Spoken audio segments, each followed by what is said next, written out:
sa karamihan sa mga bayan dito sa probinsya ng Bulacan. Ang mga residente apalala sa paglilinis ng kani-kanilang mga bahay. Pero ilang mga lugar pa rin ang lubog sa Bulacan! Sa barangay Poblasyon 2 sa bayan ng Marilao, lampas bewang ang tubig, kaya mga residente gumagamit ng bangka para makakuha ng mga supply gaya ng pagkain at gamot. Dito naman sa Northville Subdivision sa barangay Lambaki, nalubharing na pinsala ng baha. 13 katao pa ang hinahanap na tinangay umano ng malakas na agos ng tubig. Kanina, nagsanib puwersa ang rescue team ng Marilao at Bukawi.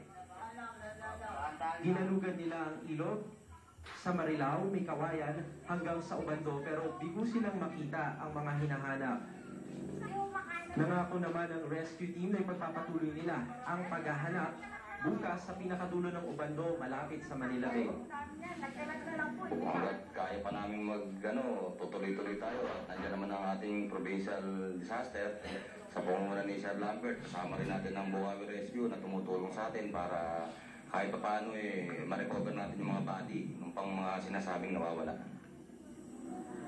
Sa ngayon, Mel, 8 na ang kumpirmadong patay sa bayan ng Marilao. Kabilang rito ang 3 miyembro ng pamilya na paas na natrap sa loob ng kanilang bahay.